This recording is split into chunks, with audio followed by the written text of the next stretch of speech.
राजस्थान के मुख्यमंत्री मोहनलाल शर्मा शुक्रवार को तोशाम विधानसभा क्षेत्र के गांव बापोड़ा पहुंचे और श्रुति चौधरी के समर्थन में जनसभा को संबोधित किया। उन्होंने कहा कि भाजपा आम आदमी की पार्टी है और आम आदमी की ज़रूरतों को पूरा करने के लिए पूरा ध्यान देती है। उन्होंने अनुरोध किया कि भाजपा प्रत्याशियों को पूरे प्रदेश में विजय बनाए ताकि प्रदेश का चहुमुखी विकास हो सके और आम जनता की भलाई के काम संभव हो सके। उनमें राजपाल शर्मा जी, सियाराम शर्मा जी, ये गांव की तरफ से पगड़ी पहना करके सम्मानित किया है। जिले के जिलाध्यक्ष भाई मुकेश गौड़ जी माननीय मुख्यमंत्री जी का बुक्का भेंट करके इनका स्वागत करेंगे। बहन श्रुति जी, श्रीमती किरण, ये जितने भी साथी खड़े में व्यवस्था बनाने का काम करें, कोई भी अव्यवस्था न बनाए।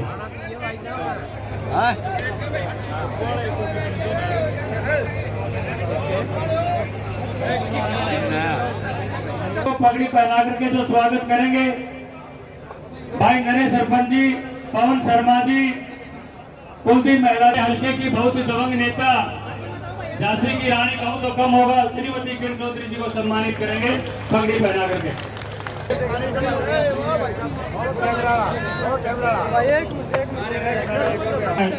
भाई प्रमोद पुनिया जी मंच पर आए और उनको सम्मानित करें। महिलाओं की जेब में 2100 रुपए फ्री का कार्ड घूमने के लिए और कैसी भाई इस कार्ड वाले सौदे में भाई हम देख लियो सारी की सारी बाहर आटा करेंगे, तब तो रह जाओगे बच्चे। अच्छी बात है, लेकिन ये सब इसलिए करा गया है कि हर वर्ग को वो सहूलियत दी जाए जो गरीब से गरीब है, जो मजदूर है, उसको अंत्योदया का जो है आखिरी जो छोर तक है उसको मिले। महिला हो, चाहे हमारे नौजवान बच्चे हो, चाहे हमारा व्यापारी भाई हो या हमारा किसान भाई, यहाँ सारे जितने बैठे हैं सब किसान है ना। किसान भाइयों, किसान होना सारे एक न्यू बता दो, जितना काम खाने खातर किया भाई आज तक हुआ कभी भाई बता दो, नहीं हुआ तो न्यू न्यू करके बता दो भाई, थोड़ी हुआ। ये क्यों नहीं हुआ? क्योंकि ये कांग्रेस के जो ये हुड्डा जी जो दिखाते हैं वो कुछ और है, केवल दिखावे के हैं, काम नहीं करा। भाजपा के अंदर पिछले 3 महीने के अंदर जो किसानों के लिए काम करा है, मैं दांत ठोक कर कह सकती हूँ कि आने वाले समय के अंदर अगर कांग्रेस के अंदर किसान के लिए अगर थोड़ा सा भी सोच है तो ये करके दिखाएं, जो इनके शासित प्रदेश हैं वहां पर वो करके दिखाएं जो हमने अपने किसान भाइयों के लिए हरियाणा के अंदर करा। हर एक के खाते में माननीय मुख्यमंत्री जी बोनस के तौर पे 2-2 हजार रुपया हर एक के खाते में जा रहे हैं। जा रहे नहीं जा रहे बताओ भाई?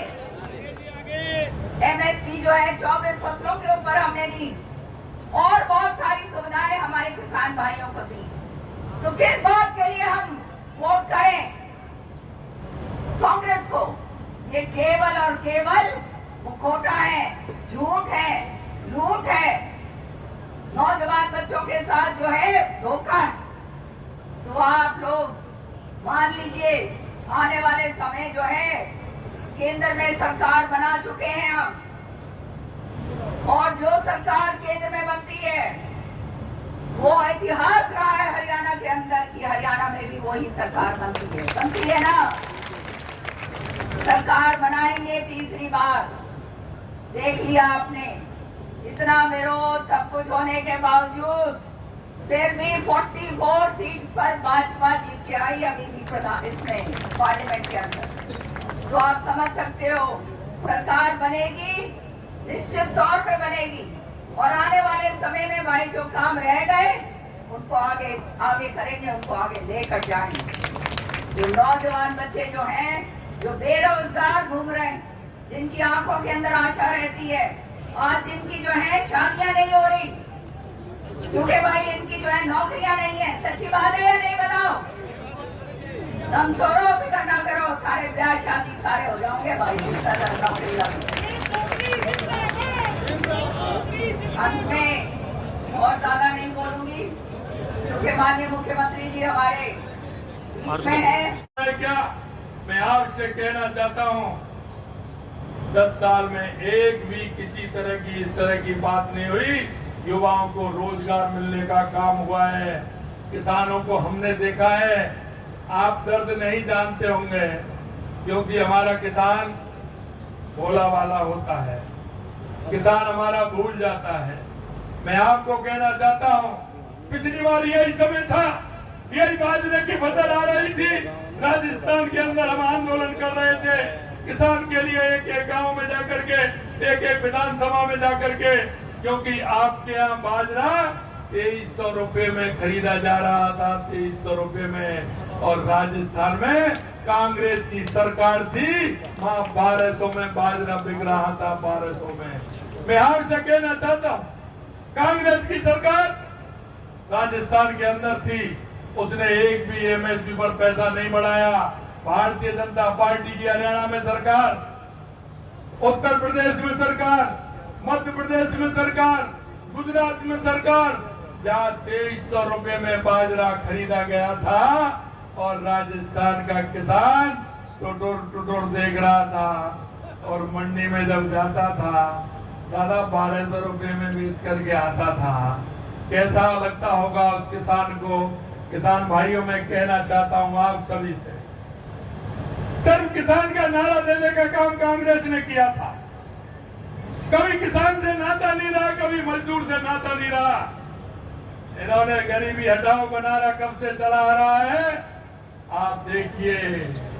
और मैं कहना चाहता हूं आपसे, कांग्रेस के घोषणा पत्र जो आज अभी दिया है उसको भी देख लीजिए। हर 5 साल में कांग्रेस ने घोषणा पत्र दिए हैं।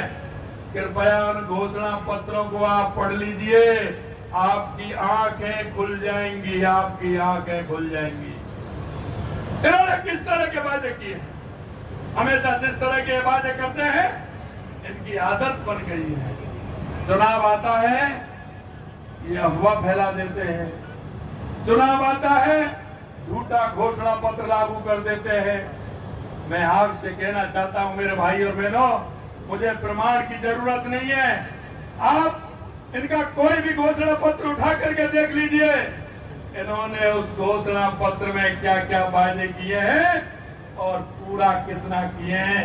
जरा ये बात देख करके वोटिंग मशीन तक जाना, आपका मन कह देगा कि ऐसे झूठे वादा करने वाले जनता को पगड़वाने वालों का कोई वोट मांगने का अधिकार भी नहीं है, वोट मांगने का अधिकार भी नहीं। मैं आपसे कहना चाहता हूं, क्योंकि इसलिए और कहना चाहता हूं, मैंने सुना, मेरे को बताया अध्यक्ष जी ने कि इस गांव में सबसे ज्यादा सैनिक है। अरे 40 साल से मांग कर रहे थे 1 रैंक 1 पेंशन की। अरे पूछो, मेरे बुजुर्ग मेरा सम्मान किया, मेरे को हैट पहनाया। उन सेना के नौजवानों से मैं पूछना चाहता हूं, कितनी बड़ी मांग थी आपकी? 40 साल से आप मांग कर रहे थे क्या? मांग कर रहे थे तो इस कांग्रेस के कान पर जूरे की क्या? अगर 1 रैंक 1 पेंशन का काम किया तो देश के यशस्वी प्रधानमंत्री नरेंद्र मोदी जी ने किया। मैं आपसे कहना चाहता हूं, कांग्रेस के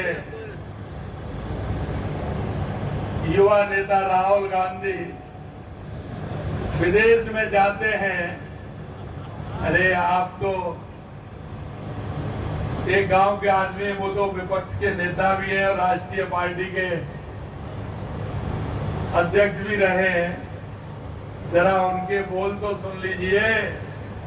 अरे जब बोल सुनेंगे तो हमारे गांव में काम करने वाला व्यक्ति भी, उसके मन में मां भारती के प्रति जो श्रद्धा भाव होगा, मां भारत के प्रति जो श्रद्धा भाव होगा। अरे राहुल जी जरा सोचिए, आपने गांव खेत खलिहान तो नहीं देखा, लेकिन मां भारती के बारे में तो पढ़ा होगा, देश के बारे में तो सुना होगा। आप किस तरह की बात करते हैं?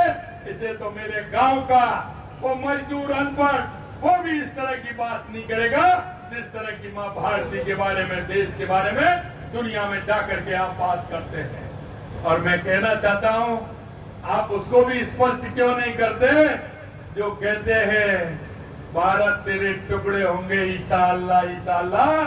उनसे तुम्हारा क्या संबंध है, जरा ये तो बता दीजिए।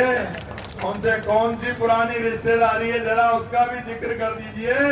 मैं आपसे कहना चाहता हूं, ऐसे आतंकवादी लोगों के जो देश में आतंकवाद फैलाना चाहते हैं, देश की सीमाओं को असुरक्षित करना चाहते हैं, देश को विखंडन करना चाहते हैं, उनको जाकर के विदेश में उन लोगों से ऐसी कौन सी बात है जिनको आप बतियाते हैं, जरा जनता के सामने ये भी बता दो। मैं आपसे कहना चाहता हूं मेरे भाई और बहनों, जिस धारा 370 के लिए राजस्थान और हरियाणा के हजारों नौजवानों ने वहां अपने सीने पर गोली खाके उन्होंने अपने आप को मां भारती के लिए और जम्मू कश्मीर के लिए समर्पित कर दिया, यह उन लोगों से तालमेल कर रहे हैं, उन लोगों से तालमेल कर रहे हैं। मैं आपसे यही कहना चाहता हूं, जम्मू कश्मीर हमारा सिर का मुकुट है, क्या ये धारा 370 हटा सकते हैं? मैं आपसे पूछना चाहता हूं, क्या ये धारा 370 हटा सकते हैं? जिस तरह की ये बात करते हैं, मैं आपसे हरियाणा वालों इतना ही निवेदन करना चाहता हूं, क्योंकि हमारे पूर्वजों ने हजारों सालों तक संघर्ष करने के बाद देश को आजादी मिली है, देश को आजादी मिली है। और जिस जम्मू कश्मीर के लिए हमारे नौजवानों ने अपने आप को समर्पित कर दिया, मैं आपसे यही कहना चाहता हूं, देश की मजबूती के लिए, राष्ट्र की मजबूती के लिए, भारत को विकसित बनाने के लिए और दुनिया में पहले नंबर लाने के लिए देश के यशस्वी प्रधानमंत्री और स्थिति देख लीजिए मेरे भाई और बहनों, 2014 से पहले क्या स्थिति थी, हरियाणा के अंदर क्या होता था। हरियाणा के अंदर अगर बालकों की नौकरी, विद्यार्थियों की नौकरी के लिए उनको क्या करना पड़ता था, ये सब जानते हैं। जमीनों के घोटाले आप जानते हैं, फ्लैटों के घोटाले आप जानते हैं। ये घोटालों का हरियाणा बन गया था। किस तरह की लूट और गुंडागिर्दी होती थी वो आप सभी जानते हैं। मैं आपको कहना चाहता हूं, जरा एक बार देखिए 2014 से पहले की भारत की स्थिति भी देखिए।